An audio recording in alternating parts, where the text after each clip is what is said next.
പാലക്കാട് വണ്ടാഴി പഞ്ചായത്തിൽ DCC president A തങ്കപ്പനെതിരെ flex ബോർഡുകൾ. UDF ഭരണത്തിലിരിക്കാൻ അഹോരാത്രം പണിയെടുത്ത തങ്കപ്പന് സ്വാഗതം എന്നാണ് പോസ്റ്ററിലെ പരാമർശം.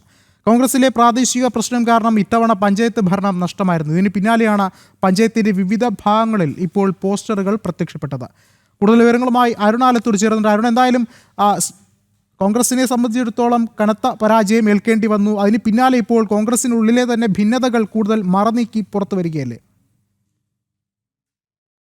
DCC പ്രസിഡന്റ് എ തങ്കപ്പൻ ഇന്ന് പാലക്കാട് വണ്ടാഴിയിലെ ഒരു പരിപാടിയിൽ പങ്കെടുക്കാൻ വേണ്ടി പോകുമ്പോഴാണ് ഈ വണ്ടാഴി പഞ്ചായത്തിൽ DCC പ്രസിഡന്റിനെതിരെ വിവിധ ഇടങ്ങളിൽ ഫ്ലക്സ് ബോർഡുകൾ ഉയർന്നിരിക്കുന്നത്. വണ്ടാഴി പഞ്ചായത്തിൽ UDF ഭരണത്തിൽ വരാതിരിക്കാൻ അഹോരാത്രം പണിയെടുത്ത തങ്കപ്പന് സ്വാഗതം എന്നാണ് ഈ പഞ്ചായത്തിന്റെ മുക്കിലും മൂലയിലും ഒക്കെ പോസ്റ്ററുകളും അതുപോലെ തന്നെ ഫ്ലക്സ് ബോർഡുകളും ഉയർത്തിയിരിക്കുന്നത്. പഞ്ചായത്തിന്റെ നിരവധി ഭാഗങ്ങളിൽ ഇത്തരത്തിലുള്ള ബോർഡുകളുണ്ട്.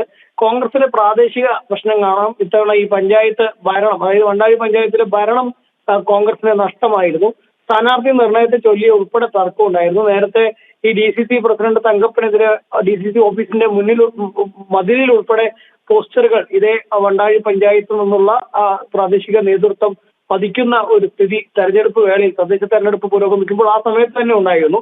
ഏതായാലും ഇപ്പോൾ വീണ്ടും കോൺഗ്രസിനകത്തെ ഭിന്നതയും തർക്കവും ഒക്കെ രൂക്ഷമായി തുടരുന്നതിനിടെയാണ് DCC പ്രസിഡന്റിനെതിരെ ഇത്തരത്തിൽ പരസ്യമായിട്ട് വലിയ ഫ്ലക്സ് ബോർഡുകളും മറ്റുമൊക്കെ ഈ പഞ്ചായത്തിന്റെ വിവിധ ഭാഗങ്ങളിൽ DCC പ്രസിഡന്റ് വണ്ടാഴി പഞ്ചായത്തിലെ ഒരു പരിപാടിയിൽ പങ്കെടുക്കാൻ ഇരിക്കെ അവിടെ ഇത്തരത്തിൽ ഉയർത്തിയിരിക്കുന്നു എന്നുള്ളതാണ്. ഏതായാലും DCC പ്രസിഡന്റ് ആ പരിപാടിയിൽ പങ്കെടുത്തു, തിരിച്ചു മടങ്ങി പാലക്കാട് നഗരത്തിലേക്ക് എത്തിയെന്നാണ് നമുക്ക് മനസ്സിലാക്കാൻ സാധിക്കുന്നത്.